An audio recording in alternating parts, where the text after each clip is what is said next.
Okay, I still got a few more veggies left here. I got four packs, and I got 3 of the bright lights left, and a few odds and ends here. So I think I'm gonna go show you my plan for that. My original plan was to go ahead and pull up the what's left of the green beans and pull the string down, and that would give me a whole 30-foot row to drill my holes and plant them in there. But the sun is not really that good in this area in the fall, whatever, because the crepe myrtle kind of blocks it, and so does the house. So I think the better choice is to go ahead and cut the string down here for the cucumber and clean the leaves out, the mulch out down there, and use that 10-foot bed back down here on the back corner. I'll get a much better sunlight for these fall veggies. I think I'll cut the grass before I start working on the bed. Got to mix me a little bit of gasoline and oil up here for the trimmer. One thing I've learned over the last 2 or 3 years using my Stihl equipment, this thing says mix 1 gallon of gas with it. And I used to mix 9/10 or 8/10 gas and run a little rich on the oil. But I guarantee that's a recipe to foul the little screen wire in the exhaust, and might even clog the exhaust pipe itself up, or muffler. So I got so many more, I measure out exactly 1 gallon of gas. And you still, if you're idling or running the trimmer slow, you still see unburned oil a little bit dripping through the exhaust pipe.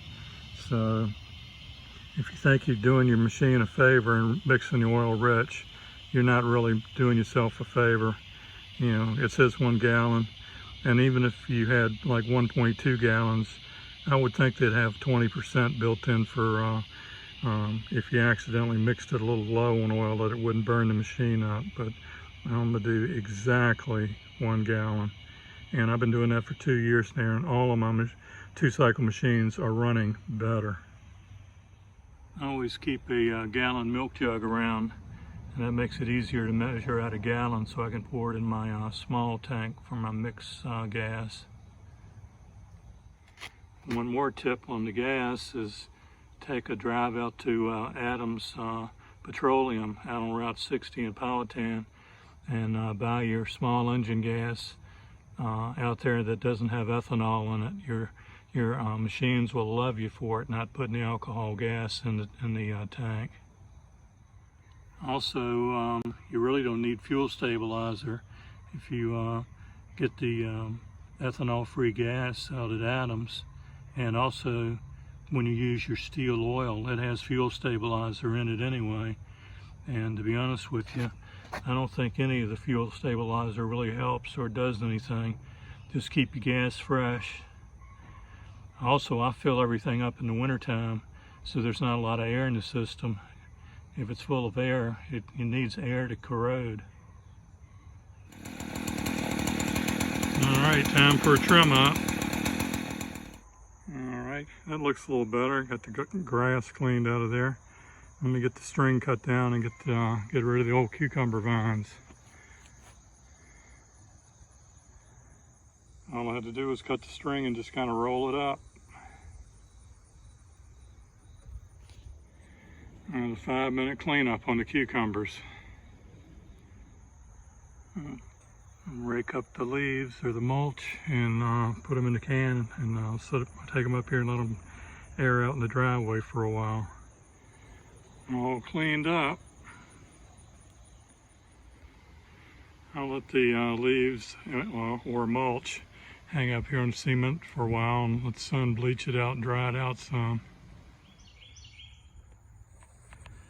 All right, got the bed marked off. Time to drill some holes. Got the center holes marked. All right, the holes are in. Time to amend the holes with some Daddy Pete. Daddy Pete has been sitting over here in the wheelbarrows with the sun shining on it, drying out a little bit.